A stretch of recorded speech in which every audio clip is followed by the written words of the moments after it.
we shared a row in Parliament. We used to sit not very far away from each other. I will always remember how articulate you were. No little wonder now you are president. You are the first party president from Eastern Uganda. So the expectation as an Easterner we have about you is great, and I want to have that on record. Good morning, honorable members, and welcome to this meeting. I welcome officials of the Forum for Democratic Change Party, and I thank them for heeding to our invitation on short notice, very, very short notice. You are the first political party to respond and come on short notice. We thank you. We don't take you for granted.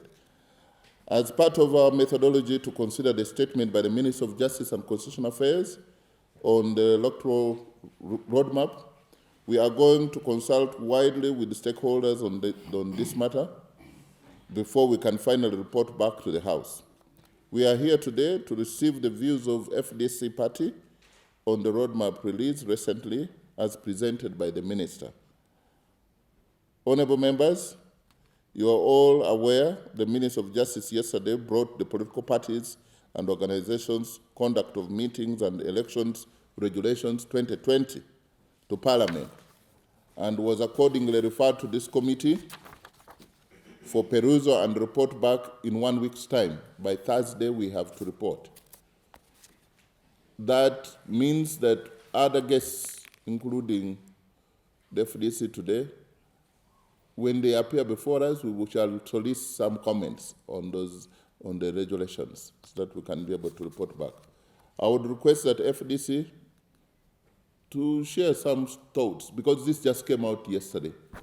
If you may not have written submission, it would be understandable. You can give some thoughts, and then you can take home and give us more when you go back, if you wish. Please keep your face masks on at all times during this proceeding, and keep your distance, social distancing. If you need some refreshment, please walk quietly to the table, set up the other side, and serve yourself in order not to interrupt the meeting. I would like to invite the team, the FDC team, to make their presentation, and thank you. Thank you very much, Mr. Chairman. In my culture, when an elder speaks on your face and confers good luck to you, it always comes to pass. I take note of your initial comments about my position as the head of the leading party in this country. Honorable Chairman and members of the Legal and Parliamentary Committee of Parliament of Uganda, I have a written statement that I'm sure is being circulated. We as the FDC address this Honorable Committee on matters related to free, fair and credible elections as being paramount to our democracy, even during a pandemic like COVID-19. Thank you very much for the invitation to interface with this committee, this being the second in just a few months. I am happy to be back to a place that was home to me for 15 years and to be able to contribute to the progress of democracy in this country in a position of leader of a political party. You wrote to us to ask us to brief you on our impressions of the recently issued roadmap by the Independent Electoral Commission. I know that being political practitioners, even if we received this legal instrument, the statutory instrument, just on the last night, we will be able to give our impressions of what we think as a political party is the intention of this particular instrument after we have addressed our mind to the first part of our invitation to this committee. In the revised roadmap, the Electoral Commission announced a ban on public campaign meetings and imposed a requirement on all candidates in the forthcoming local government, parliamentary, and presidential elections to campaign digitally, allegedly as part of the anti-coronavirus spread measures. The FDC is strongly opposed to this initiative because it is undemocratic, even as we strive to prevent and suppress COVID-19 pandemic. Free and fair elections should remain paramount to ensure sovereignty, stability, security, well-being, and the prosperity of the Ugandan people. In constitutional terms, this initiative is an overreach. It exceeds the limits of discretion constitutionally conferred to the Independent Electoral Commission or to government. In practical terms, it is not cultural and contextually conducive to Ugandan politics. Because as you will appreciate, we have had the kind of politics that we are used to. And of course, with the limitations in terms of development that go with what is now called digital campaigning, we have a big problem with what is being proposed by the Electoral Commission. But again, feel very sad that even as we consult, you as a parliamentary committee invite us here, there have been pronouncements already made by government indicating that they are proceeding with this repugnant proposal. And so you will notice that even despite the opposition to what has been proposed, we have a statutory instrument. I do not know, Mr. Chairman, whether we are interrogating this matter in futility.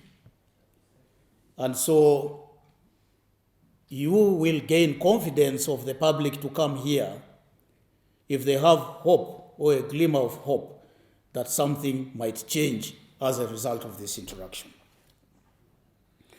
While it may contribute to the prevention and suppression of COVID-19 pandemic, we are concerned that this novel idea will have unwelcome effects of forbidding and discouraging the active participation of all citizens at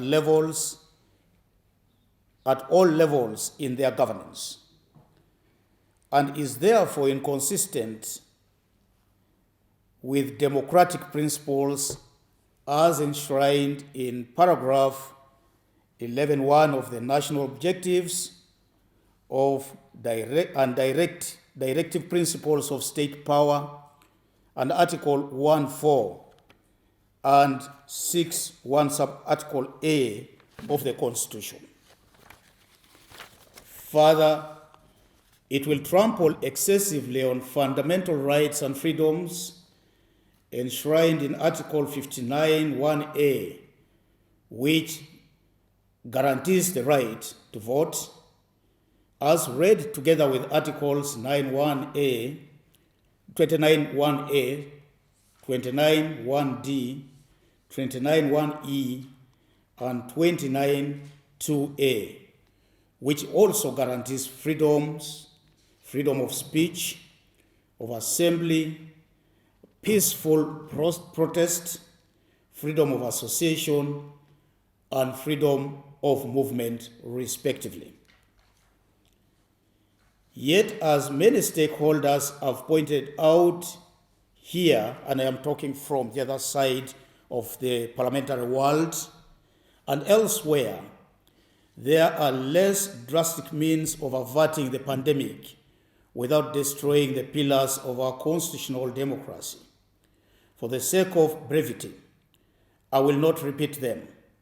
Suffice it to say that the IPOD, the Inter-Party Organization for Dialogue, and the chairman of my chairman is right here, of which FDC is a member, presented its proposals in this regard to the Electoral Commission on the 19th June 2020.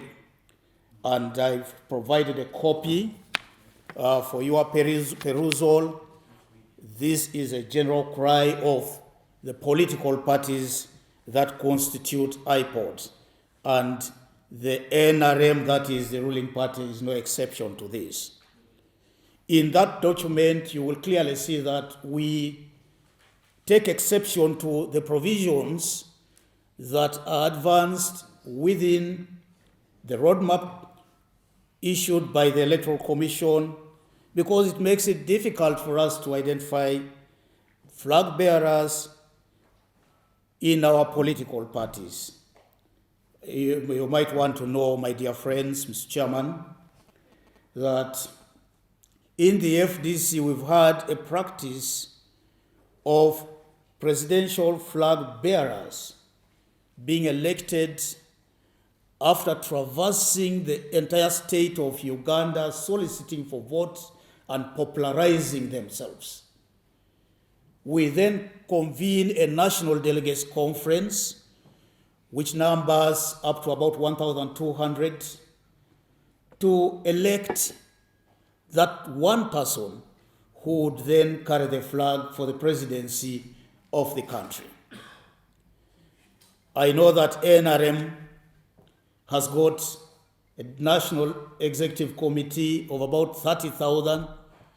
When you go to the field there in Nambole, you fill it up to choose that single candidate that you have always chosen. And one wonders, how you are going to do this time around. I am sure that it's the reason why these guidelines are now being advanced to try to cut corners while injuring democracy that we have so much fought for to ensure that we bring to the right path. It's interesting, honorable members, Mr. Chairman, that the Electoral Commission would want to instruct political parties by what time to have their candidates in place. And that is item number 1 in the roadmap provided, that you should have elected or selected your candidates by such and such a time. What this indicates is the intention of the Electoral Commission to twist political parties, to bring them under their control, and the FDC certainly is going to reject this in the strongest terms possible. We also see that there is insufficient time given to political parties to carry out their campaigns, especially the presidential campaigns. The statistics about reachability using the digital campaign system are available for every Ugandan to read. It's very known Yes, Honorable Kamateka. Through you, Chair, which are you want to hear them from him? I didn't come with, I didn't come, Hear him in silence. I don't know whether your rules of procedures changed, because while I was here, witnesses will be given opportunity to articulate their positions and then wait for the fire to come from the Honorable Kamateka. I'm sure the number is see you that side. If it pleases this committee, Mr. Chairman, we will be able to provide the statistics about the reachability of our common media. While addressing my mind to this, I am confident of the fact that while soliciting for votes, because I've been a practitioner for a long, long time, spanning nearly 30 years, I've been in the andakis of the politics of this country. I know that the intention of every one of you who seeks political office is to reach the last woman, the last man, for the purpose of soliciting votes from them. The iPod has proposed some way forward to circumvent some of the challenges brought about by the method of campaigns and methods of election that are prescribed under the roadmap provided by the Electoral Commission. And I would like to invite you, Mr. Chairman and honorable friends, to read the statement by iPod that was issued on the 19th of June this year. In all fairness, it is within the powers of the Electoral Commission and government, acting in good faith. Procedure, Yes, sir. just clarify that this document you're referring to is this one here. Yes, and I will now lay it on the table, Mr. Do I have to bring it there, Mr. Chairman? No, we can.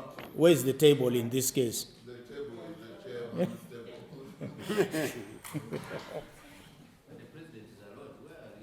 No, we are here.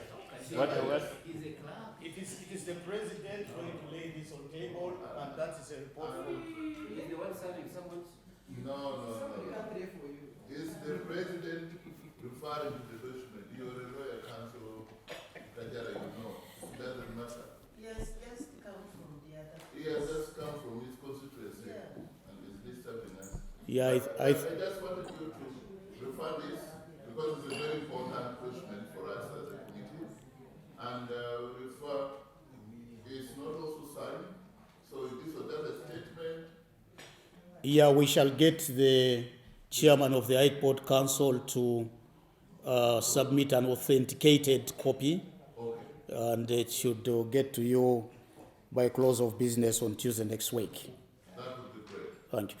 In all fairness, it is within the powers of the Electoral Commission and government, acting in good faith and in consultation with Parliament, political parties, and other stakeholders, to consider and adopt some of these logical alternatives to campaigning digitally. In addition, I would be seriously remiss if I did not caution against further arbitrariness, unfairness, and irrationality in the rule-making process of the Electoral Commission and government, including the police and other armed forces services at this critical juncture. This is not the occasion to exploit and exaggerate the pandemic for setting arbitrary limits on people's liberties. For instance, we should not arbitrarily favor elite American-style town hall meetings while banning public gatherings in stadia, recreation centers, public parks, and other open-air settings, which can be appropriately delineated and policed for the sake of complying with COVID-19 control standards operating procedures. Secondly, we should not arbitrarily limit public gatherings to only 30 or 40 people, even in a stadium like Peche or Kacheka, in the name of COVID-19. Clearly, that is absurd. Thirdly, we should emphasize individual responsibility as the nation's first line of defense against the novel coronavirus COVID-19, which hasn't killed any Ugandan for the time being. Malawi has just come out of election where family rule was defeated, and we have a new president sworn in. There was a fully fledged electoral campaign beginning last year. And interestingly, Malawi has not reported death as a result of COVID-19. Thirdly, respecting people's dignity, equality, and freedom is essential in maintaining public trust. Friends, we are not only speaking for ourselves in the opposition. I'm speaking to the hearts of even those in the NRM. The stick that has been used for beating your co-wife should be thrown away, because it may be used against you one day. Paternalistic measures such as curfew and other high-handedness, draconian and repressive means of law enforcement in the name of COVID-19 disproportionately hurt the poor and most vulnerable among us, and are therefore always going to be ineffective in the long run, including the forthcoming elections. I'm sure that your strength and our strength as well in our election lies in your ability to guard your votes, which the roadmap and this statutory instrument is going to significantly erode. And so all of us political players have to be worried, regardless of which side of the aisle you sit on. People will simply revolt. In fact, people will simply revolt against the injustice of the system and abandon any form of cooperation with precautionary public health measures advertised to them. If you have been in the countryside today, canvassing for votes, your agents or yourself would be carrying a campaign completely in disregard of the provided measures by the World Health Organization to curb the spread of COVID-19 pandemic. Lastly, this is not the occasion to exploit the pandemic and amend the Constitution purposely to profit, secure, and advantage some individuals or groups interested in retaining power by all means necessary. This would be selfish, counterproductive, and most unfortunate.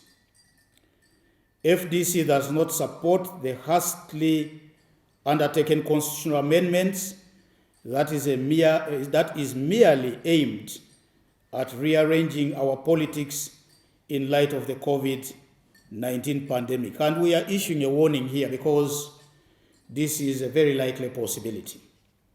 It is important to emphasize that the issue at stake is not when and on what political and constitutional terms the pandemic is to leave Uganda. We cannot get rid of the pandemic by clever legislation or opportunistic constitutional amendments. The correct issue, therefore, in our view as FDC, is whether our Constitution avails sufficient tools to the Electoral Commission and government to midwife free and fair elections in the context of COVID-19, which has never arisen before. It is most unfortunate that the Electoral Commission failed in its duty as an independent constitutional body to advise the President and Parliament at the earliest opportunity that the COVID-19 rules currently in force throughout the country prevent a normal general election from being held, so that the President would then be duly bound to declare a state of emergency or ease COVID-19 regulations appropriately, with a view to safeguarding our constitutional democracy. And I would like to refer you, Mr. Chairman and honorable friends, to Article 77 that states that you can extend Parliament where there is a state of emergency or a state of war. And Article 133D, which talks about a possible extension of the presidential term, of the presidential period, where there is again a state of war or a state of emergency. And then Article 110(1)(c), which provides for a pronouncement of a state of emergency that we know has not been exploited, even if all the conditions that would suggest or point at a state of emergency prevail in our situation as a country. FDC strongly believes that our Constitution, in its present form, is capable of rising to the COVID-19 and democratic challenge, and it supplies all authorities and persons interested in the forthcoming election with legal tools necessary to enable us to reason to a solution. Therefore, the Electoral Commission's insistence in leading the country to part scientific, part normal elections, which is not backed by the supreme law, is a sham, an absurdity, and we reject this in the strongest terms possible, as this would amount to a no election. What we are saying, Mr. Chairman, is that going to the election in the form in which it's being presented to us equates to a no election. And the outcome of that kind of election can be challenged legally. It can also be challenged with the power of the people in seeking their democratic rights. And I would like to warn the country and those who wish to propel this kind of election that the blood of the Ugandan people is going to be on their hands. Yes, it is the blood of the Ugandan people will be on their hands. And individual after individual will be held responsible for this.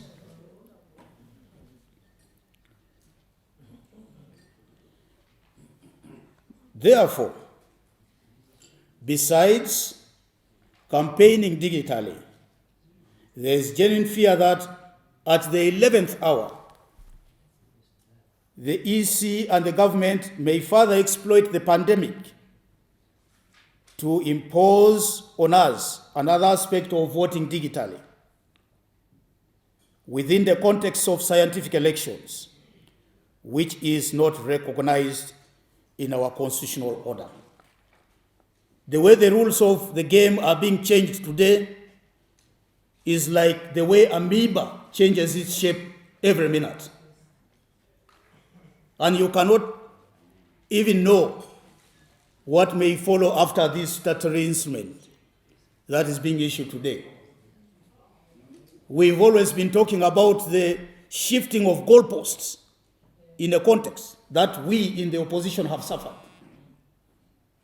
And we envisage a real situation where those who want to hang on to power indefinitely will want to change the goalposts every time they find that we have been a little bit smarter than them. All this instability, fear, chaos, and confusion arises from the refusal by the government to declare a state of emergency at the earliest opportunity to enable the management of the Republic in a transparent and accountable manner during this crisis. Should it be inevitable for the country to stray into the murky waters of constitutional amendments, the only constitutional amendment the FDC would propose is for the introduction of a transitional government which will cater for a situation of no election that I prescribed before, at a time when they are constitutionally supposed to take place and the term of the current government is elapsing. We are in the process of generating a bill that we hope will see the light of day. Obviously, I'm sure that the ruling government, the ruling party is not interested in that bill. We'll try to see if it can come through a private member's bill for us to include in our constitution transitional provisions that will see a successor government to the current government in a manner that would include all the interests of all Ugandans. A meaningful, inclusive national dialogue should inform the process of forming the transition government. And I think this should start now, Mr. Chairman. Uganda belongs to us all. It is not the property of a single individual. And that's why the almost 45 million Ugandans who are here as citizens by birth or otherwise have got a say in the running of the affairs of the state of Uganda. In summary, and as I conclude, we reiterate the FDC position that this is not the occasion to unnecessarily tinker with the Constitution once more. I know you were hurt in this House when the Constitution was forced down, amendment was forced down the throats of Ugandans. We don't want to see scenes of our representatives, our most honored and respected representatives, being clobbered by the military in the sanctity of the chamber of parliament, something that had never happened in the total history of parliamentary democracy of our country. We do not want to see any amendments that would put the yoke of under the yoke of the pandemic while the whole nation is blanketed and broken down by some of Africa's most brutal anti-coronavirus measures, purposely to entrench some individuals or groups interested in retaining political power by all means necessary. That would be selfish, counterproductive, and most unfortunate. Mr. Chairman, thank you very much. Members, thank you very much for listening to me. I will now go and volunteer some comments, quick comments, on a paper that we received last night, sometime, in fact, early this morning. It was beyond midnight that I saw this.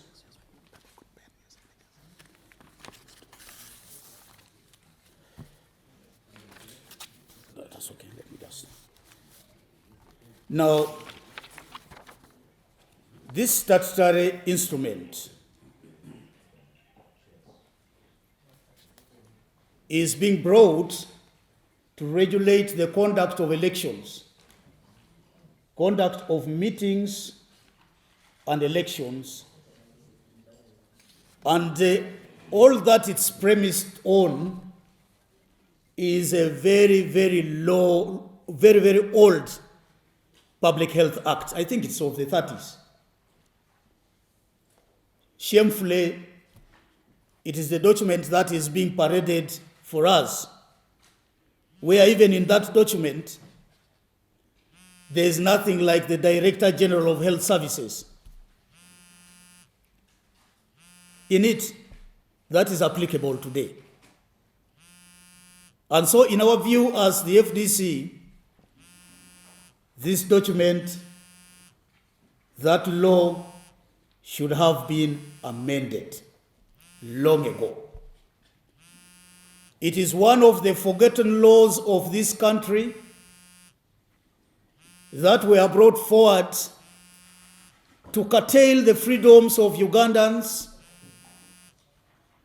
as something that those intend to perpetuate themselves in power indefinitely want to rely on.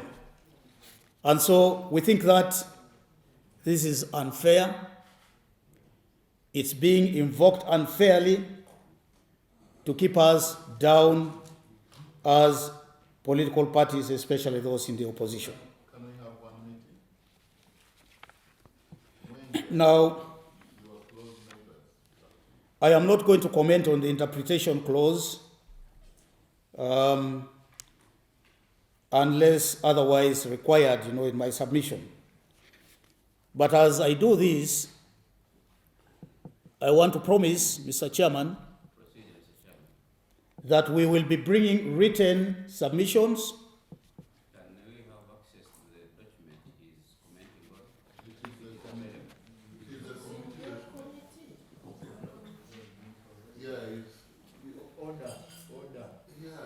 I know that Honorable Aston Kajara from time immemorial never attends committee meetings.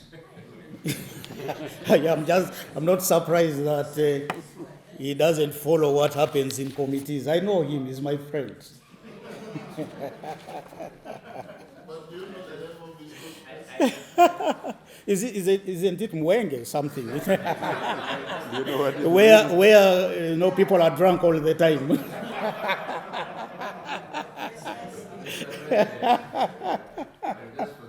That was a joke, Honorable Aston Kajara, my good friend. Please, Mr. President, let me see proceed. Yes, I want to interest you in going with me to section 5.2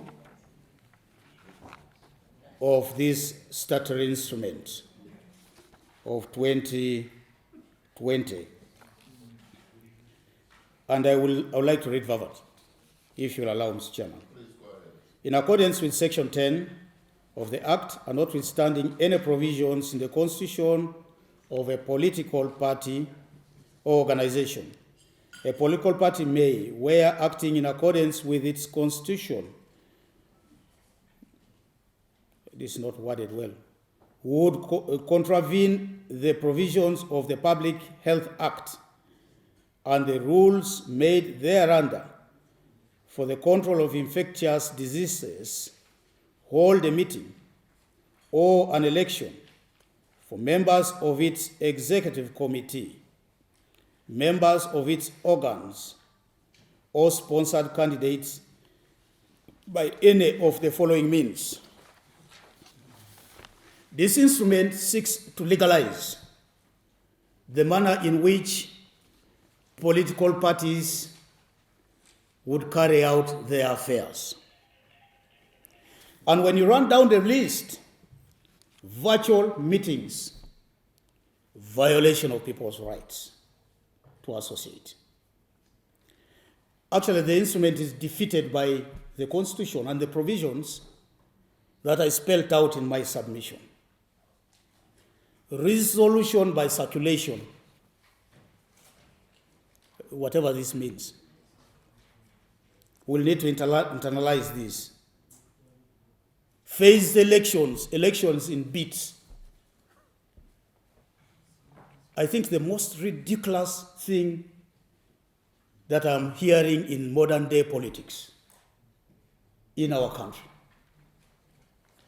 Because you can imagine you who are going to go in the primaries, a situation where election results are announced in quanta, in small bits.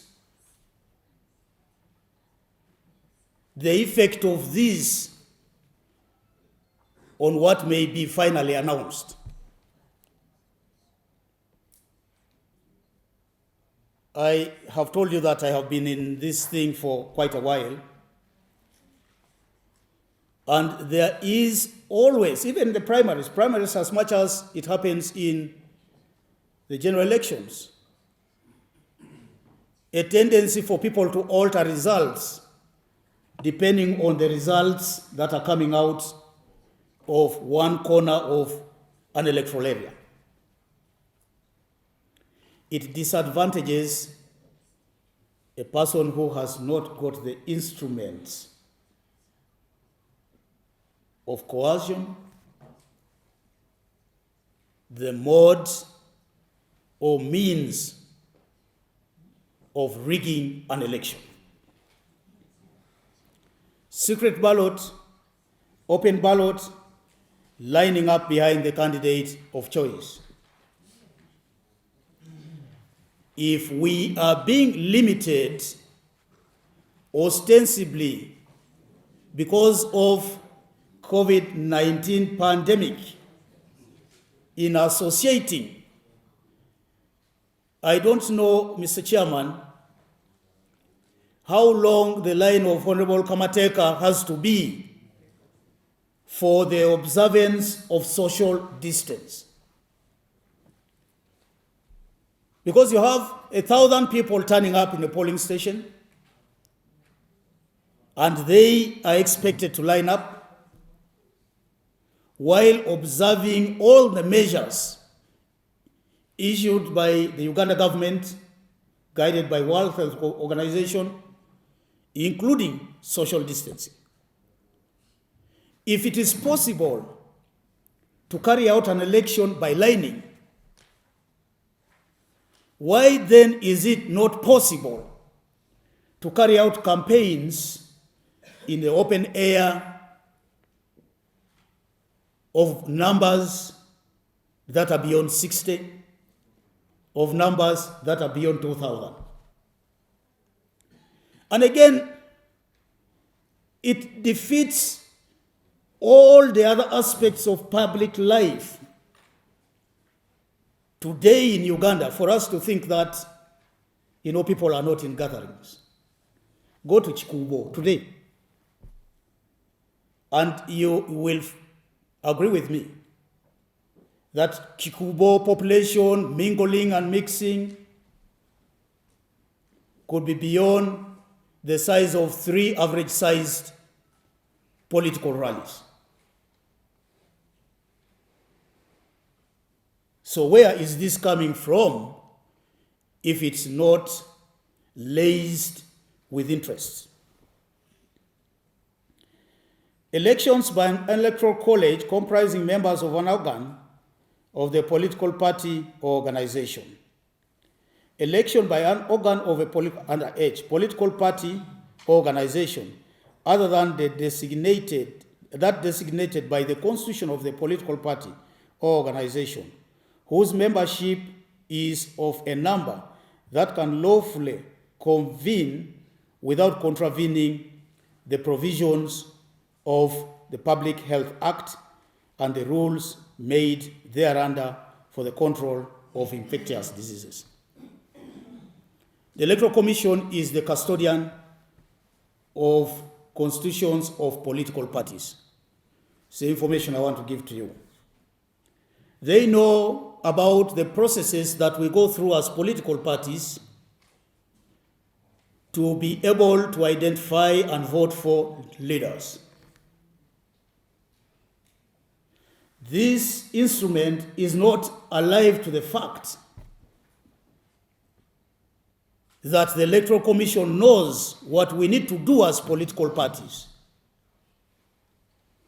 And therefore, what the instrument is doing, in my opinion, Honorable Chairman and members, is to forcefully amend the constitutions of different political parties.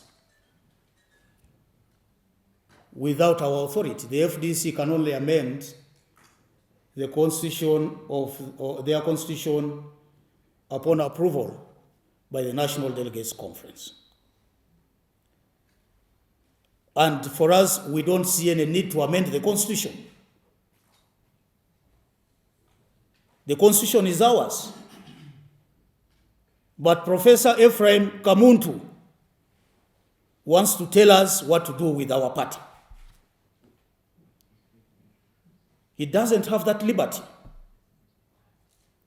What he would need to do is to join the FDC before he can have a say on the affairs of the FDC. And I want to invite him to do that. That is the only decent way to do this.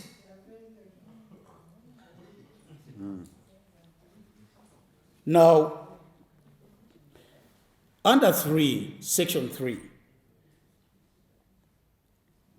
Section 4, subject to Section 10(3) of the Act, the Executive Committee of a political party or organization may extend the term of office of elected members of the organs of the political party or organization, other than the term of the Executive Committee, where it is not practical to hold elections for the membership of such organs as a result of restrictions or other measures imposed by the Public Health Act, or rules made thereunder for the control of infectious diseases.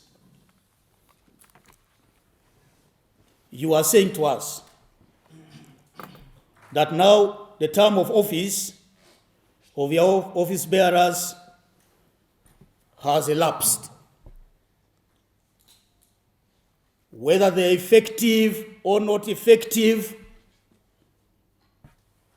whether they help the progress of the party or cause a regression in the progress of the party, let them stay there.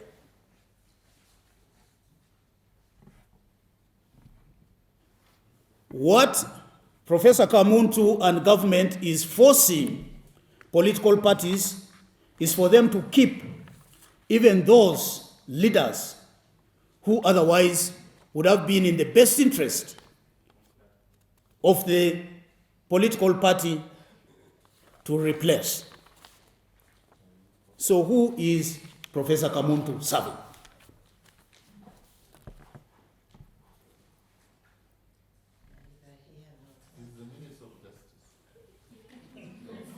In whose interest is he serving the people of Uganda?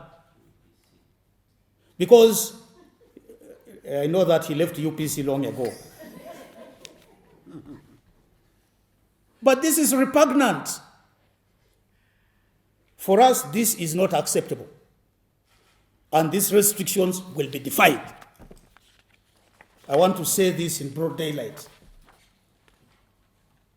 We are not going to, as a party, be subjected to the instruction of a cabinet minister who is in opposition to us, who is serving the interest of a person who intends to kill our political party. The FDC was founded on sweat and blood and sweat of Ugandan people. And it's going to take sweat and blood for he who wishes to see its extermination before it is exterminated. For the record, are you saying FDC is mentioned anywhere in the proposed resolution? Well, we are going to be subject to this. FDC, Mr. Chairman, is a registered political party, 15 years and a half old, for your information. We just needed that. Yes. It's about political parties, and FDC happens to be one of them. Yes, I think that my friend from JEMA the president of JEMA will stand on me on one side on this. Do you want to introduce a stranger next to you? I will come to that, Mr. Chairman.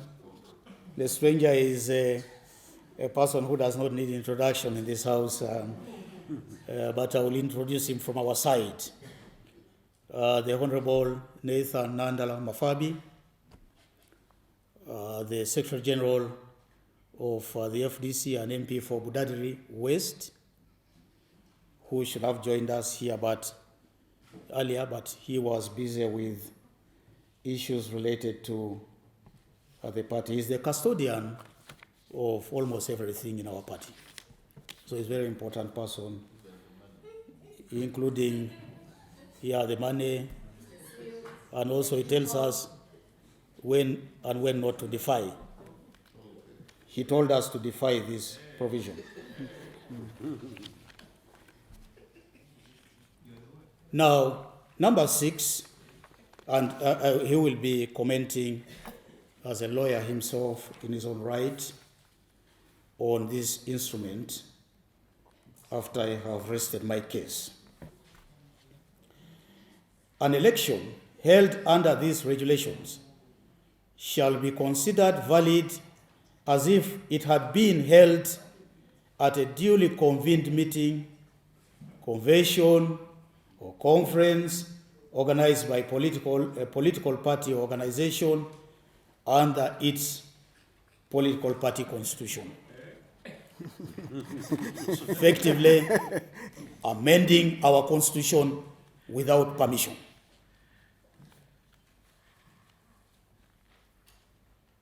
And again, this is going to be a sad provision. I know that it is going to be brought to you, or it's before you now, and you'll be reporting on it. Our prayer as the FDC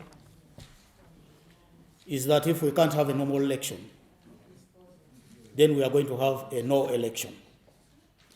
Whatever happens using these instructions, which have come in the form of regulations, is something that is unconstitutional, it's unrealistic, and something that does not deserve any grain of respect from a political party as the FDC. I would like you, Mr. Chairman, to deal with these regulations, reject them with the contempt, treat them with the contempt that they deserve. They do not add anything to the building blocks of democracy of our country. And these repatriation regulations are meant to negate whatever progress we have achieved in the many years of the democratic dispensation of this country. I know that there may be vested interest in this all, and that maybe this provision will be pushed down the throat of Ugandans. I want to promise you one thing, if this happens,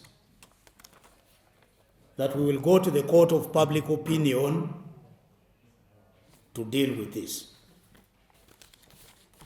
You are our representatives, and my prayer to you is that you listen to us,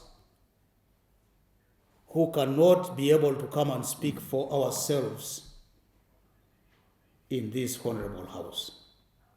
I thank you very much, Mr. Chairman, and I thank you very much, honorable members. I would now like to invite the Secretary General to make his remarks. As I promised, we will be providing to you written submissions on this particular case, and given the efficiency that we exercise in our party, the clerk should be able to receive this on Tuesday by the end of business. When are you going to the House on this matter, Mr. Chairman? But the report shall be written on Wednesday. So is Monday too late for us to make our written submission?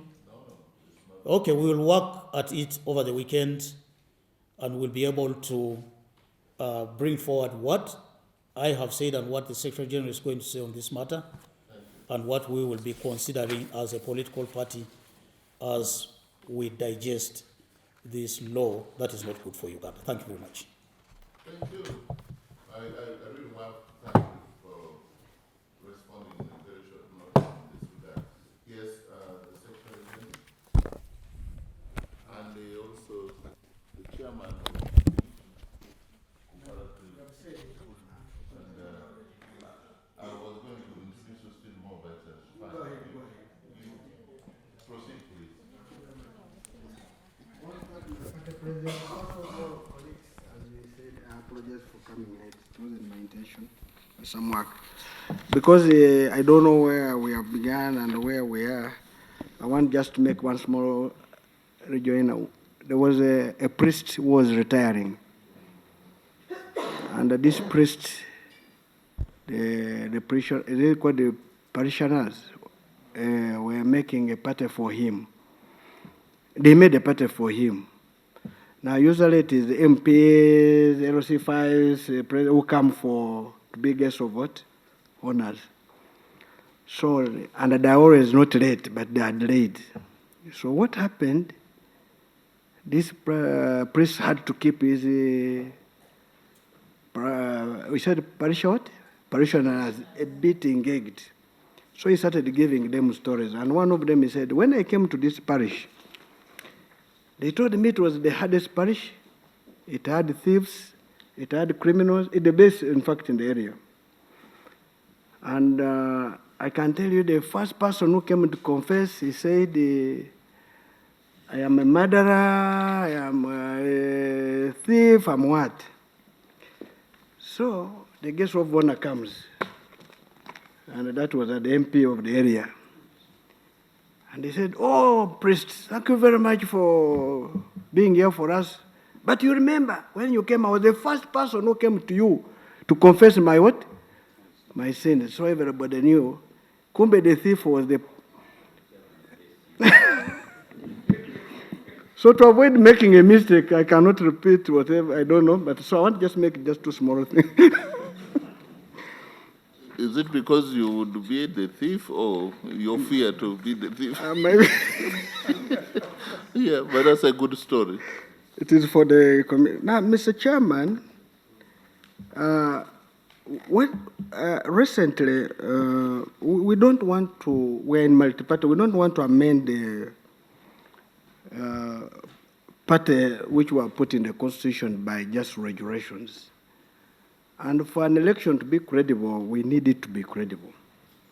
If you, the Committee of Legal, discover that what we want to do is not credible, you have the capacity to state so without fear or favor. There are many people talking about credible elections, and I recently had an opportunity to listen to the bishop. Is it called Bishop Kagwa? He was explaining about what an election should be and what should be done. And he said, if need be, then there must be something to be done other than panicking. So having said that, there's nothing to say we should make election which resemble an election. There's no one who can campaign without reaching somebody. By the way, we have interests. Supposing me and Andala want to stand for president, I need to go to Karamoja and say, guys, I've come here, give me a what? A vote. This TV is for a few. I need to go to Karamoja. I need to go to Agago. I need to go everywhere. And we need to go to Wejo and a campaign that I'm standing. That's my home area. That's where I come from. But they will also need, because the younger ones may not have seen me of late, they will need to see me. So, Mr. Chairman, we need an election which everybody would believe in it. Yeah, that's Kadodi. So even the bishop says that I cannot vote somebody I've not seen by my what? My eye. If a bishop, a real bishop who is next to God, says he needs to see, what about you who is not near to God? That's one. Two, you see, a professor brought regulation, which I want to say yesterday we had him presenting. He is trying to come and force us to follow what he wants us to do. But I think he's looking at one, this law, if we pass this regulation, it will affect all parties. But I'm lucky I've been around for some time. And one of the person I want to show you is Aston Kajara. And I want to give him examples. Yeah, and I'm happy that he's now a member of a committee, not one of those passing the regulations to bring it to Parliament. And I think he will look at it well. Aston will remember that one time when we were making the Constitution of Uganda amendments in 2004, and I happened to have been with my party president, one of the guys from Chiboga got up and said, we don't want independence in this Constitution of Uganda. I don't know if you recall. Because at that time there had been a way, the president of the day was telling his party, you see, all of you are my own people. I'll make sure you go on in unopposed, you'll be the flag bearers and whatever, having told them at the back. Because he wanted the thing to go through. So when it came, this gentleman said, no. And there was by then a super minister called Amama Mbabazi. It was Amama Mbabazi. He said, yeah, I think Chowalia, you are right. He was called Chowalia Dan. You know him. You are right. It is me who was saying, Chowalia, you're making a mistake. Please, we need to have independence for tomorrow.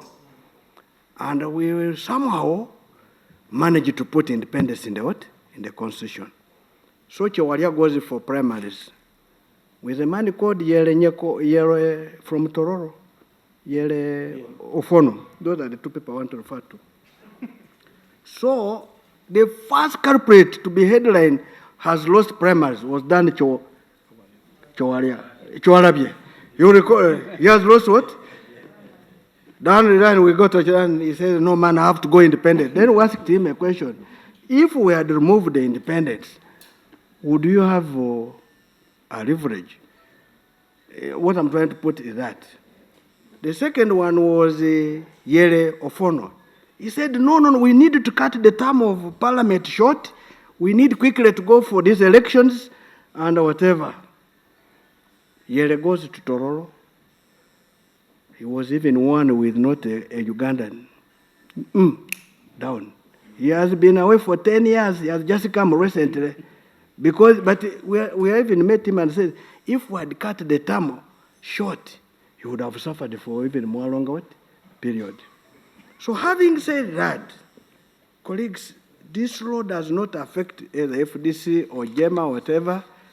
It affects all of us, whether you're in the ruling party or what. So we want you to have a positive mind in this and put yourself, in case it goes this way, what happens to me? But not say we make it for them. It can easily become for you. So having said all those, I want to request that these regulations of Professor Kamuntu, first of all, should be rejected in totality. Two, this Mukama thing, he's saying, we went to meet him as I put, and he said, the command is the Constitution under Article 62.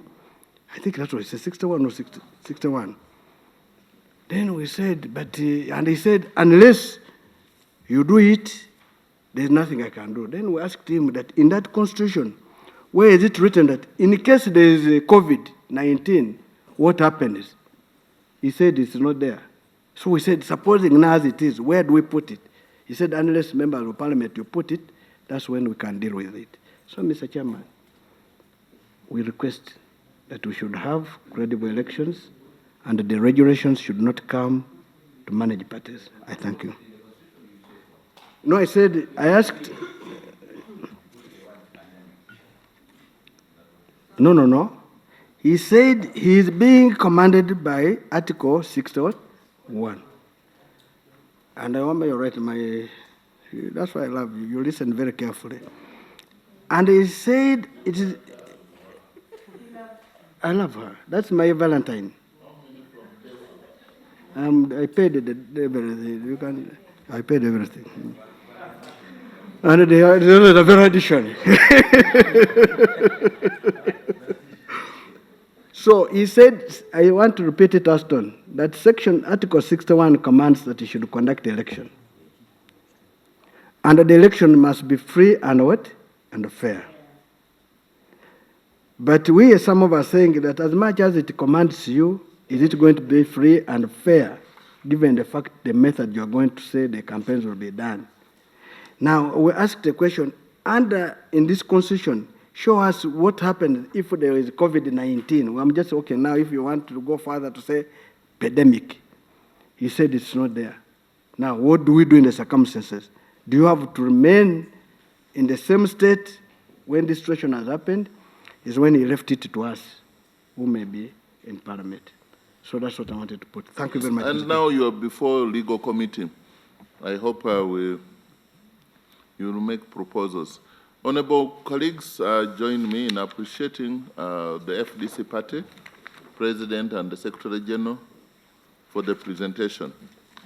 First of all, as I said before, you are the first political party to come and give your views on the revised roadmap and the statement, but also the first to make comments on the regulations being proposed under Section 27 of the Political Party Organizations Act.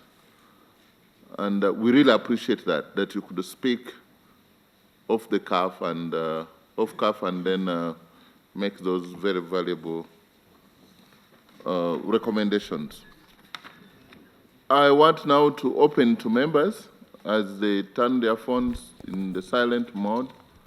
And before I invite the first member whose hand is up and the second, I've seen two people, I would like to put this question from the chairperson to the party president.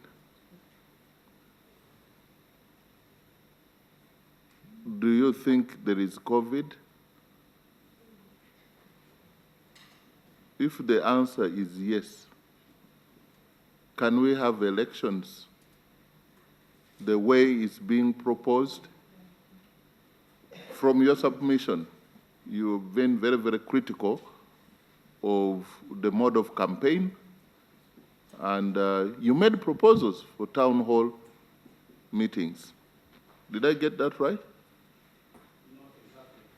So, if you don't think we can have election, what are you proposing? We want these things very clear, so that when we are reporting, we don't say, the committee thought that the FDC said this. We want to write, because this is a matter, and by asking you, do you think there is COVID? I'm not belittling anybody, I just wanted us for emphasis. Maybe you dispose of that, and then I can get off. Mine is just... Yeah, I know, Mr. Chairman, where you want to take me. Not to... There is evidence that there is COVID. And we've seen people dropping dead in a number of countries that constitute the global village. Italy, France, China, America. In there, hundreds of thousands. The World Health Organization and scientists detected COVID, and they declared it a pandemic, coronavirus, a pandemic. But that notwithstanding, Mr. Chairman, the fact that it didn't seem to be fully recognized as impacting negatively on the lives of the people of Uganda, the people in authority did not find it necessary to raise the red flag to the extent that a state of emergency could be declared. We were told to stay at home. We were even told not to walk out of our homes by dusk and stay at home up to dawn. Businesses of Ugandans were closed and public transport disrupted. And by the way, as I speak now, slightly less than 40 districts of this country are still enduring lockdown. Yes. Under lockdown. What that means is you cannot move or carry out business the way you would have loved. That being the case, and it's contained in my submission, the wisest thing that needed to have been done would be to declare a state of emergency. And you know, under Article 110, it's only one person in this country who can do that. That one person is General Museveni. He didn't do that. And so you cannot invoke Article 77 or 103 to cause a possible extension of the presidential term or of the term of parliament every 6 months at one time that you extend it. For 6 months, every time that you extend it, I beg your pardon. Now, in the absence of war or a state of emergency, we are left with no solution but to juggle. Because if I may ask you, Mr. Chairman, do you know when the pandemic will go? The answer is in the negative. That's right. So, and this is why we say deliberately in our submission that no level of legislation or cutting corners, you can't legislate the pandemic out of this country, can you? You can't. Any other steps meant to cause an extension without a state of emergency or a state of war would be violating or injuring the Constitution. You can't extend. The term of the president is coming to an end. The term of parliament is coming to an end. COVID is still there.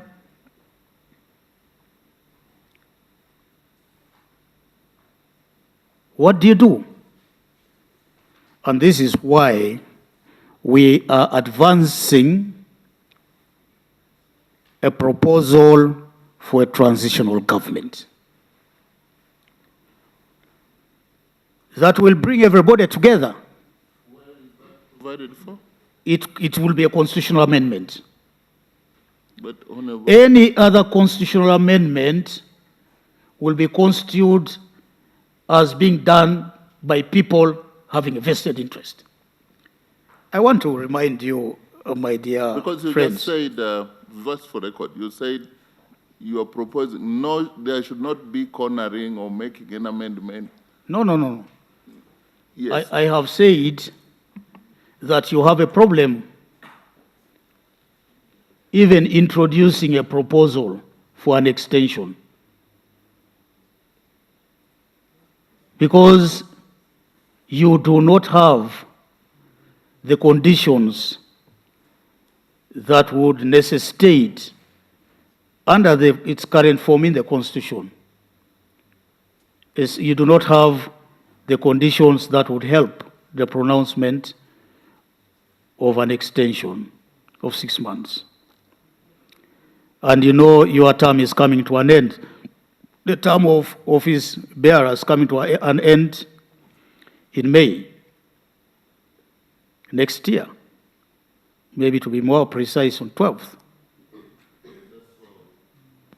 For the president, 12th, for members of parliament, 18th. Well, those are just 6 days, Mr. Chairman. Those are just 6 days. Well, you're right. You have slightly longer time than the president. But you see, why we are bringing this, and if Mr. Museveni declared a state of emergency today, he would have made it more simple for all of us. Because you then could go to the House and say, no, we can't have an election. We'll extend the term of office of Parliament by 6 months, as is provided for in the Constitution. And nobody would raise a finger against you. You don't want me to remind you about the outcry that happened in the population when Parliament unilaterally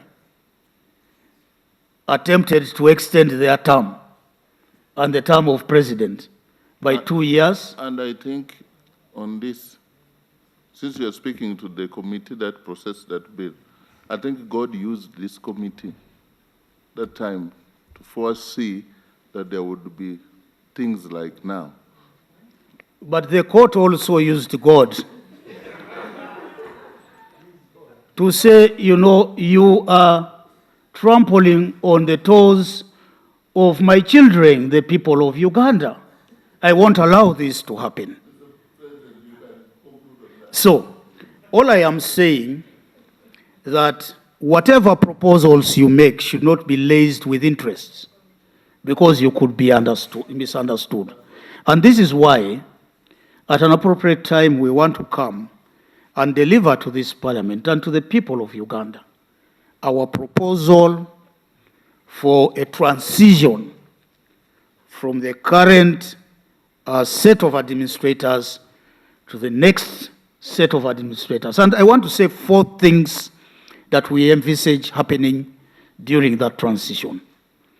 And this is the first time we will be saying this on record here.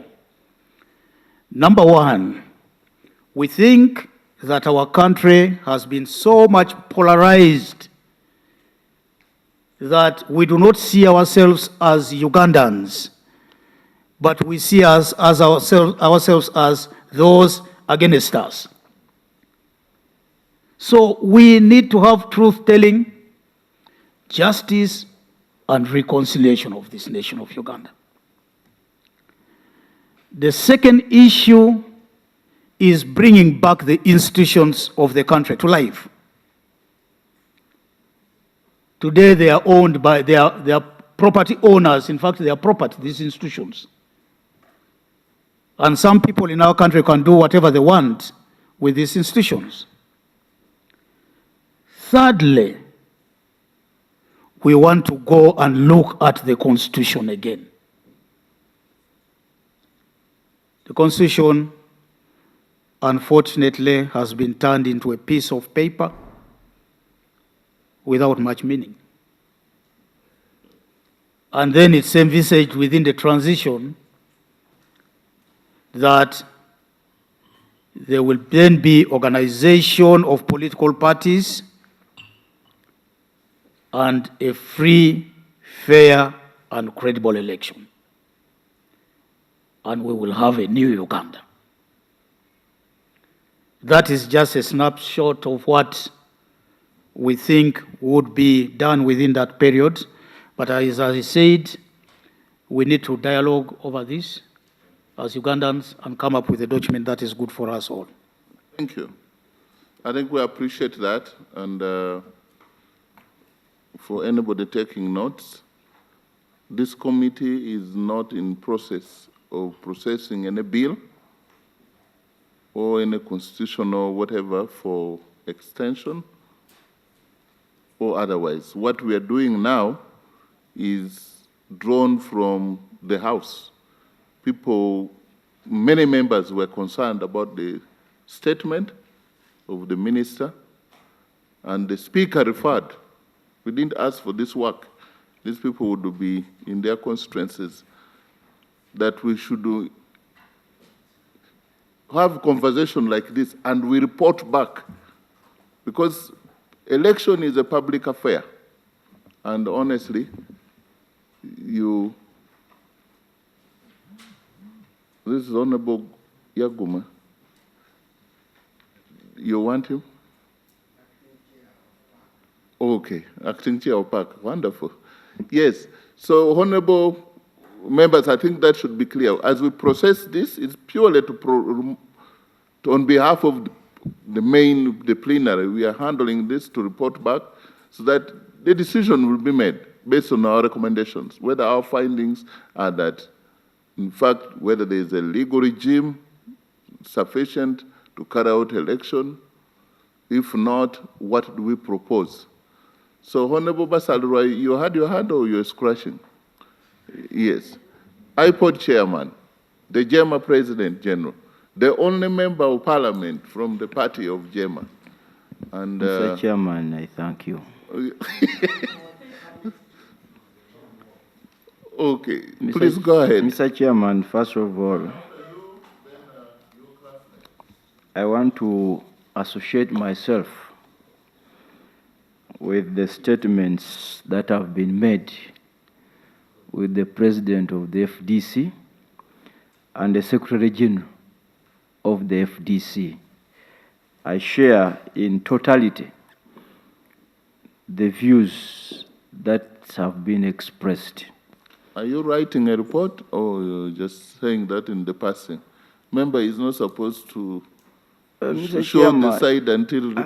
having introduced me in the other capacity, and a colleague is here, it goes without mention. Your sins are forgiven. Thank you.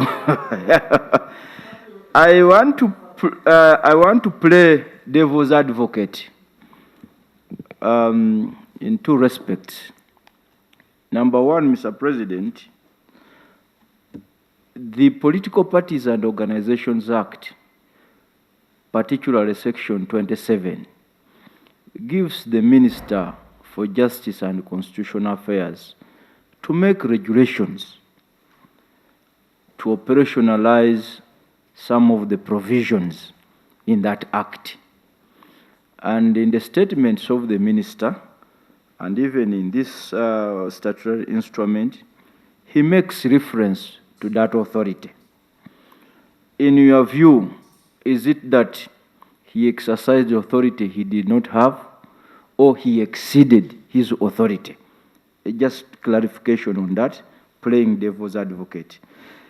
Number two, Mr. Chairman, is to ask colleagues from the FDC on three fundamental aspects.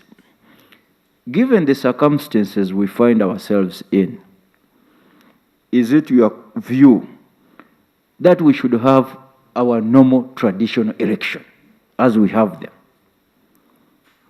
Or we should have a legal framework that enables us to undertake scientific or digital elections as they are being touted now? Or we should consider extension of the elections? By the way, the law does not provide. The elections can be postponed. And I'll come to that. Not the other way around. Yeah. I'll come to that. Yeah, thank you. I'll come to that aspect. So, normal election, as we have them, Mr. President, you have made reference to Malawi and others. Scientific election, guided by a legal framework, or a postponement or extension or suspension, whatever you want to call it, given the circumstances. I wanted some, concrete response to those aspects. Finally, Mr. Chairman, the second last is on the issue of elections versus health. I think the president of the FDC has indicated that we recognize that the pandemic is here, but we also need to have elections. And Mr. Chairman, already you appreciate the dilemma we find ourselves into, especially in the previous attempt to extend our term in office. We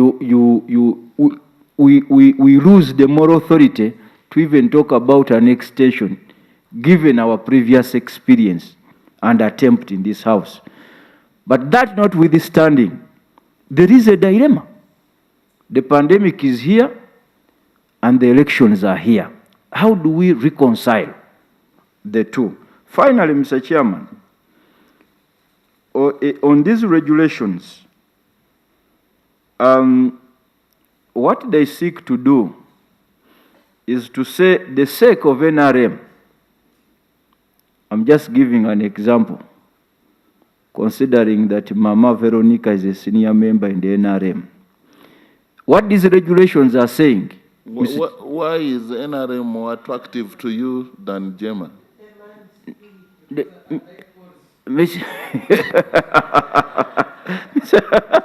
Mr. Chairman, what these regulations are saying, is that the sake of NRM, that has, I think, about 30 people, can sit and extend the tenure of the Women's League, the Youth League, the Entrepreneurs League. Okay? And the NRM caucus. And all the other organs of the NRM can be extended by SEC. Okay? But this SEC here remains intact. So other offices can be extended when their tenure has expired. But for the SEC, or what they call the executive committee, okay, cannot be extended. So these regulations are even silent. But what if the term of SEC itself has expired? What happens? How can an organ which is functioned as official extend a tenure of another organ? How can that be? I think the president of the FDC labored to explain that. And the reason why I'm using the example of the NRM is because the regulations were brought by a minister. And this is the impact it's likely to create.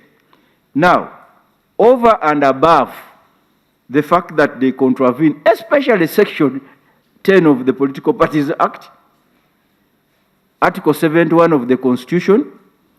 Mr. Chairman, you as a distinguished lawyer, since when did the subsidiary legislation override a statutory provision? Since when? And since when did the regulations amend provisions of the Constitution? Because the Constitution is saying you must have regular elections.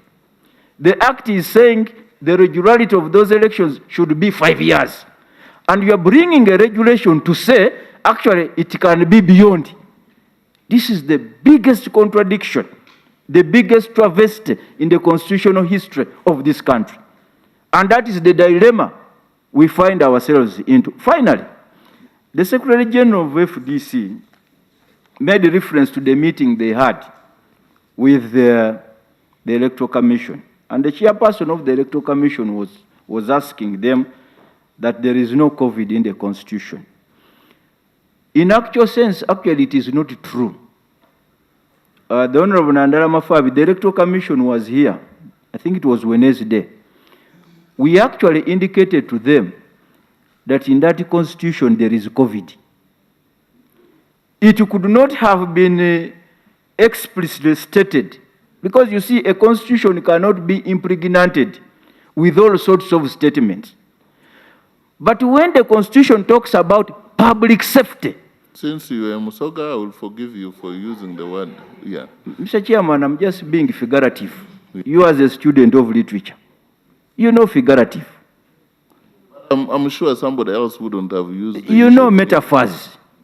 This is figurative language. These are metaphors.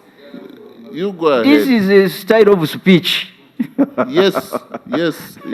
That favors where you come from. Mr. Chairman, Mr. Chairman, I have actually lost the point. Anyway, by all sorts of statements, when the Constitution says in Article 110 that one of the circumstances upon which the President can consider to declare a state of emergency, and the Constitution says public safety, okay? Protection of public safety. It is a very wide and elastic term. And I don't see any other description of preservation of public safety than COVID. Mr. Chairman, in Gambia, with 55 cases, Gambia declared a state of emergency. 55 and 27 recoveries. In this country, Mr. Museveni is closing churches, mosques, and everything, and is saying there is no need to declare a state of emergency. What a contradiction. A very big contradiction. Examples of where state of emergencies have been declared? Several. In fact, Mr. Chairman, all countries that have been devastated by COVID-19, the only legal response has been through declaration of states of emergency. In Kenya, in other countries, the state of emergency has been applying all over the country. In other countries, it has been specific places and areas. Okay?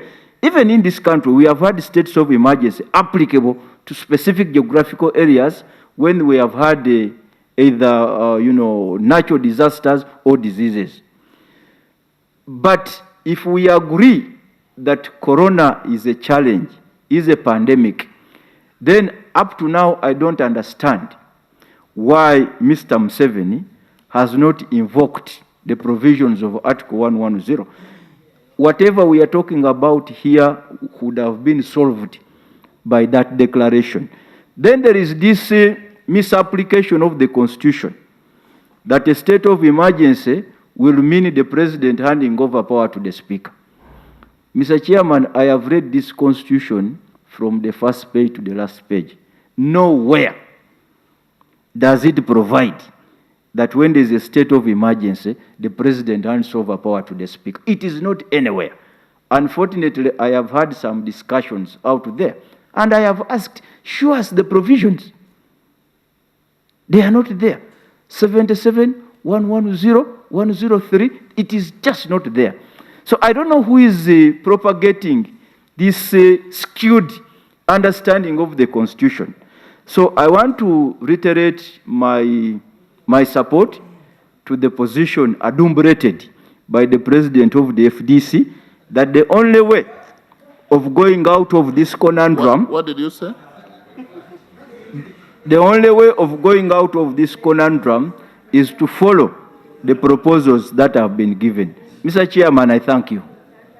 Thank you. You're really very pregnant today with words. Honorable Otto, Mahmoud, Edward Agago. Thank you, Chair. Chair, allow me add my voice to those thanking the President of FDC, General Secretary, the entire team for Secretary General. Sir, Secretary General. The Secretary You start General. with Secretary, then General. Yes, Secretary General. Thank you. We're guests. For- Don't and think you're in the- the plenary. And the chairperson of Gisu Cooperatives. Chair, thank you so much for your insight, for your contribution to this. It is indeed, I found it very invaluable. Chair, I think, as you stated earlier, I want to single out the president of IPOD, who happens to be a classmate. I think I am starting to question what went on in this class. It's a great class. I'm proud to say so. Thank you so much, my brother. And I agree with you on a number of issues. That is the beauty. People want to associate with good things. I'm sure if you were embarrassing, you wouldn't have mentioned that. Chair, I want to note that I've also canvassed the provision of the Constitution, and I think that I've seen in a state of emergency that the president keeps reporting to Parliament, but not how do you report without being there? So I think I want to agree with my brother. Chair, Chair, I also want to agree with my brother that under Section 27 of the Political Party Organization Act 2005, the minister has the mandate to bring this instrument to Parliament, just like my brother stated. Chair, I also looked at the provision of the Constitution, Article 71, 72, 73. It gives grounds for Parliament to regulate the activities of political parties through the Act and regulations. So I also find it a bit contradictory, or maybe sort of a double standard, that we've just concluded the Political Party Organization Amendment Bill 2019, and it was something that was before this committee, and we are dealing with these regulations, and we did the work without any complaint that we are trying to amend the constitution of any party, NRM or any other party that is registered, including the one of my brother, Ajema. So I agree with his sentiment that I think the minister has the mandate to bring this instrument here. And we will agree or disagree with it. That is up to us, based on, and his input is relevant for that purpose. Chair, allow me to say that that equally, we have the FDC here today before legal committee when we are processing this matter. They have given their input, but they will not make the decision for us. I want to think that where there is a health pandemic, I think just like we do it in court, we get expert opinion. This is a health matter. Would it be a problem if we allow the authority, the Health Act or the Health Authority, with their mandate given by the Constitution or the Act, to guide us, because they are the experts on this matter. So is that, by doing that, are we trying to, is Electoral Commission or Parliament trying to give away the power, that guidance from the health experts or the scientists? Is that giving away the mandate to conduct election under Article 61, among others? Chair, I also want to think that I want this question answered for me.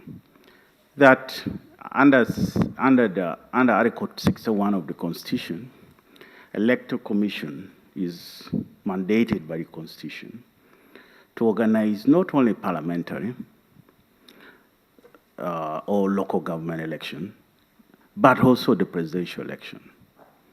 Now, my brother alluded to Article 77 of the Constitution, which only allows Parliament in a state of emergency to extend their term for maximum, I think, a period of 6 months. We do not see provision for extending the term of the president. If we are to do an extension, are we going to do it for Parliament because it is Parliament, presidency, and local government? Are we only going to do it for the other two? Honorable Member, he didn't talk about extension, he was actually against. I understand that, but I'm just saying if we were to go under that constitution, this is another thing. This is a concern of, You want to leave that for the in-house? we can leave it for the in-house. Chair, other than that, the president stated that I think I needed some clarity, but I did not want to disrupt. That at some point he said that what Electoral Commission is trying to do is to bring, is it the American town hall, or put like a group of 30 to 40. And I think yesterday when we met with SEDU, they were saying that if they would prefer an amendment of the Constitution to extend the election, but if it was to take place, they would want more participation. I think if I got you right, you talked of maybe if that you, I think, did you say that if election was to take place, you would prefer an open air, maybe 50 or even to 2,000 people, depending on the space? Like I think you mentioned Peche Stadium when you were talking about that. It was not so clear to me. I wanted clarification about that. But what is of interest, I think, for me or to the committee is that we have talked about the provision of maybe amending the Constitution and extending, if possible. That is one option for us, that election should be postponed. But if election is not to be postponed, and if we are stuck with the provision that says, 2021 there should be election without that amendment, and we have to do election, what are your, what creative ways do you think could be put in place other than this digital mode that the Electoral Commission has talked about that could increase participation, maybe could make election seem like fair, free? Are there other things within the health, the pandemic? Is there any proposal from you? The FDC team will explain. And I think, member, you want to conclude? Yes, and I'm concluding, Chair, that when it comes to this particular instrument, I think the owners of this instrument are yet to appear before us to explain what they mean. But I have seen provision that my brother referred to about the executive committee maybe not being elected, but other people, their terms could be extended.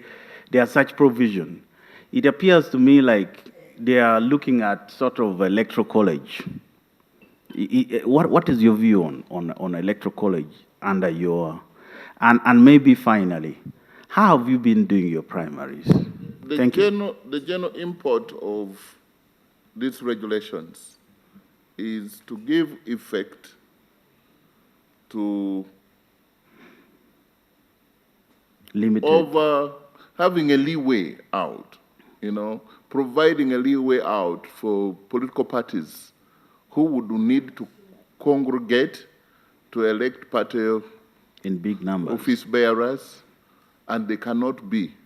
So this is providing an probably a safe, I don't want to say an exemption, but a safe way to make sure that parties can do that, and in so doing, in view of this, they would not be in breach. And that's what the president of the party, FDC, said, that in a way amending their constitution. Amends their constitution. And when he said amending without leave of the party. So, and of course, yes, he's speaking as a party leader. They have their own setup. Yes. They know how they need to get office bearers and what. Yes. But this is purely because we have COVID. And this is a justification from the minister under Section 27. Now, whether they are agreeing to this or not is why they have stated. Yeah. Yeah. So whether electoral college is not before us, matters of how parties will go, whether lining up or what, how they get their flag bearers, that is not before this committee and cannot be. And I think we'll get everyone is concerned. This one is suspending some of the provisions that would require validation from the party constitution. It's giving them a leeway, a safety way that you can do this and it will not be in breach. To get a party president, Nandala Mafabi, from Elgon, if we will stop being coward, Chair. Party presidential candidate. Chair, I believe that the minister will come and justify this instrument and make us understand. But I think it would be interesting to, the provision of the Public Health Act that you say it is a very old law. I think that is something that we would be interested in looking at also. Thank you. Thank you very much, Mr. Chairman, for giving up. Mr. Chairman, yeah, I think the questions are too many. We need to deal with them. Otherwise, we could leave members. Yeah, because this gentleman was talking, thinking we're in Canada. Want to That's find where the out who problem were their was. lecturers, the classmates. That was that class. I want to find out their lecturer anyway. So they caused about 7 questions. But can we have those 2 disposed of so that we can get a set of people who are in a different class? Mr. Chairman,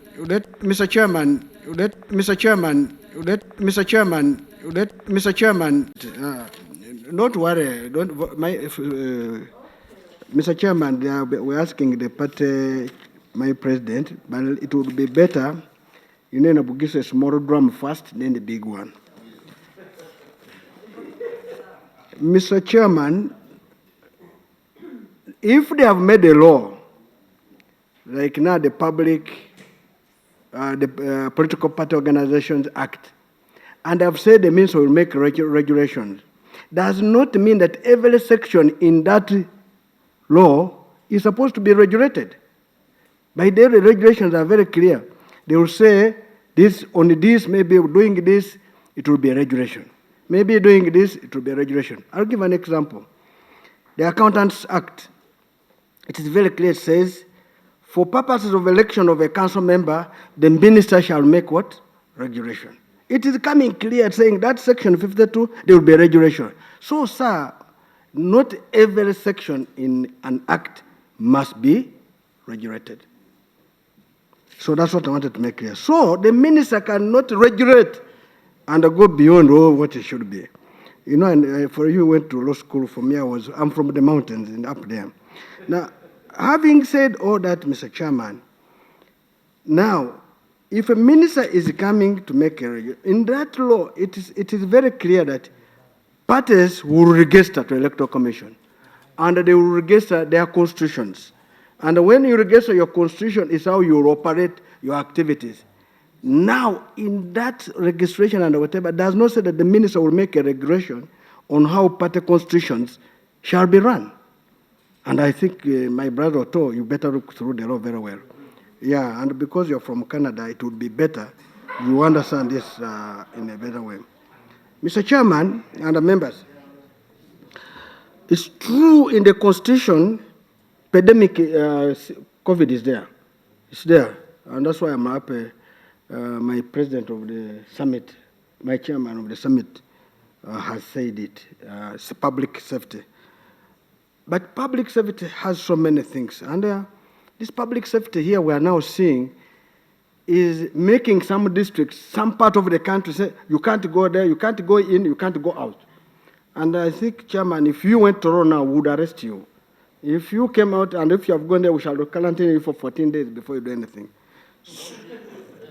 And no vehicles leaving. And Mr. Chairman, that's it.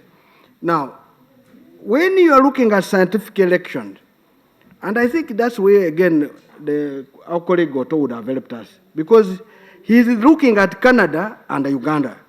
Please, in Uganda, the way you know, because we know why we're referring to you, we know why we're saying, Mr. Chairman, people come here thinking that where they are coming from is where we should practice. That's why we must make it clear. You can't order me. I'm the Secretary General and the Chairman of this cooperative union. Mr. Chairman, but having said that, so scientific elections, you see, Mr. Chairman, what have they put up? They are saying we shall use TVs, we shall use radios, we shall use social media. I want to do this, I want to confess. First of all, I come in from a region, of course, recently it was declared second to Karamoja in poverty. But we believe we have some little income. But this income, if you got a villager with a phone with WhatsApp, I think you come here, I'll give you cash. For us, our villagers, the phone is to pick and call when and where you give me some mobile money, or to receive whatever it is. Basically that. So you cannot use the number of phones and assume that everybody will get information. I am very certain members of parliament here have more than two phones. So if you are computing people who have phones, you will discover that the number you declare that these are phone users, one man has 10, has 5, whatever. But as long as you guess sometimes you have abandoned it. So you will discover that the effective users of phones might be 4 million. So what happens today to the rest? So having said that, it can only be better if even voting will be electronic. Because now you should train us. In Uganda to vote, you must go on the line. I will get it. So you have campaigned on radio and TV, then voting should be on radio and what? TV. Because if I'm going to line to cast a vote, I'll be in contact with what? With people. And to do that, it will take time. So unless you are saying we do scientific campaigns and do scientific voting. So now train us electronically how to vote. Now everybody will send his vote electronically. It will be far, far better. Again, I come from the Accountants Institute, accountants background, leaving the legal part. Right now, we're carrying out elections in the institute. Because we do electronically, we have said, first and foremost, campaigns electronically, and the voting will be what? Electronic. We have started it. Now, that one, because we don't need contact to have AGM where people will line up or talk. Even the AGM will be on electronically. So the moment you do a system, then the system must be executed up to the end. Not to do it on one system and leave it in the middle. Now, the dilemma of COVID and whatever, yes, again, by the way, if we have talked about the NRM, the chairman of NRM, if you can close a mosque and close a church where we believe God is, and we believe where God is, there's no danger. Yeah, because God is in charge of everything. You close those ones. Then you allow a polling station. Then you allow a polling station. These are things we should think about outside and say what it is. America, the delegates who vote, you know them. How many? I think 520. This area sits, they decide, they have one delegate who go and cast one vote. One vote. The other can cast whatever. So the delegates where they get, as if I get 200 and I think 61 votes, I have won what? Election. And that applies to Canada, where you have been most of your useful time. So you cannot bring, that was the useful time he had now. So because of that, you cannot compare and come and ask us in Uganda that, now give us an example. If we cannot go scientific, what other method should we bring?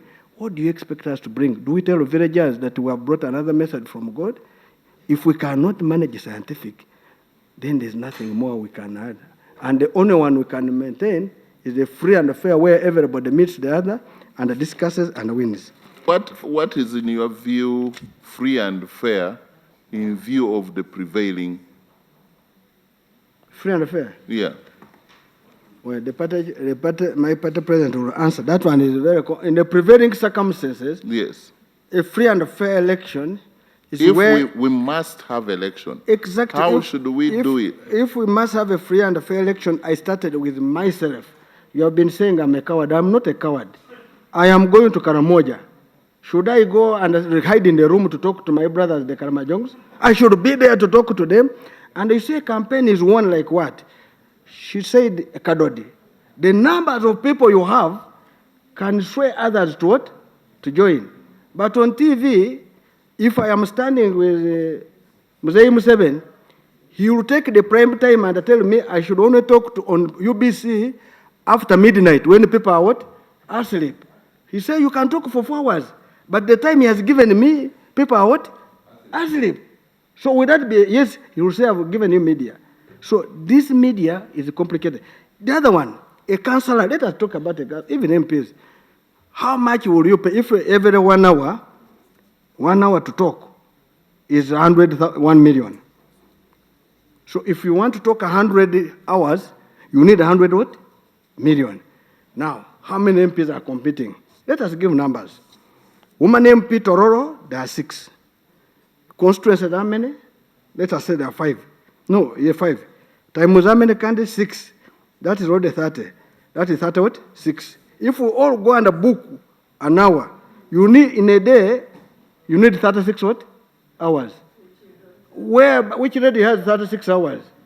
There should be news, but even a day has only 24 what? 24 hours. So all these are just complicated things. And even out of 24, they are used for hours. That's what I'm saying. There's news. There's announcement that somebody in Nagago has died.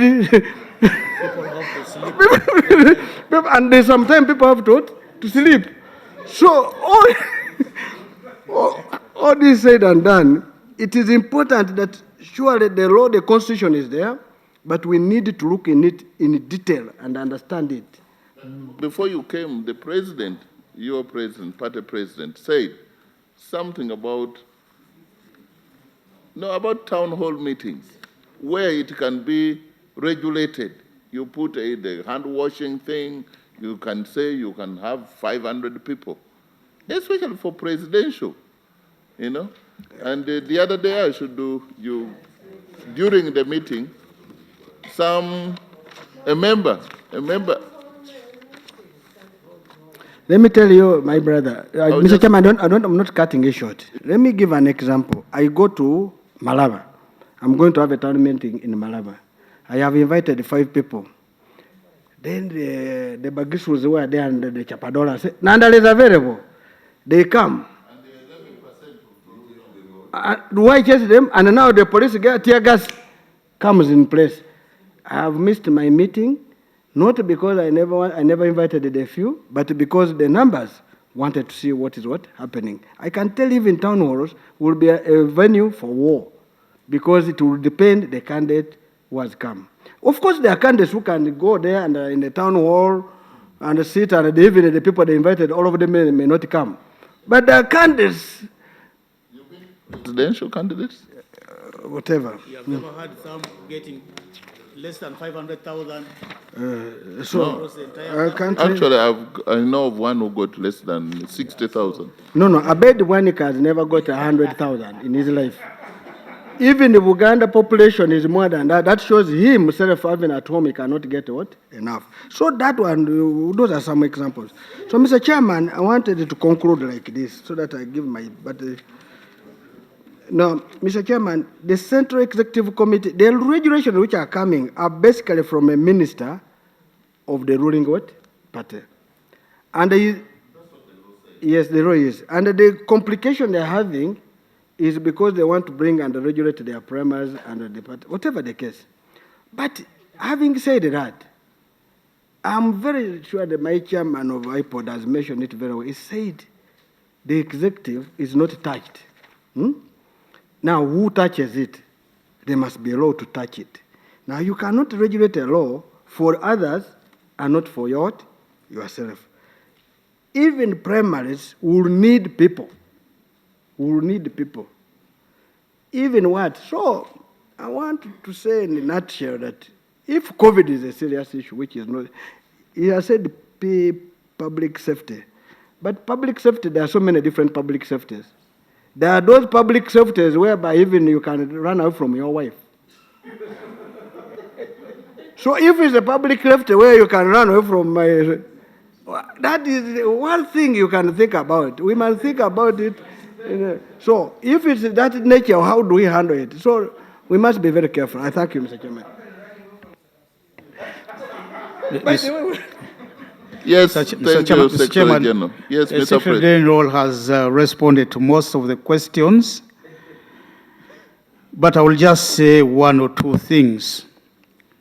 The first is that we are not in any doubt that the minister has powers to bring a legal instrument. What we are saying is, does he have to bring anything because he has powers? I would have expected that this should have been well thought through, and we have proved our case that I think he had skewed attention towards serving the interest of his party while proposing this instrument. And what we reject is interference with what we do as the FDC, which is not his business. And I just said here, Mr. Chairman, that if Professor Kamuntu wants to be part of FDC or wants to influence what happens in FDC, he should join, or JEMA, he should join those parties. In one of the parties. Then he has to keep there. If he cannot, like he shouldn't, serve more masters than one, then he should serve the master that he is currently serving. So, Section 27 of the Act, Political Parties and Organizations Act, certainly gives him powers. But like the Secretary said, it does not apply, regulations do not apply to every line in that act. They are section specific.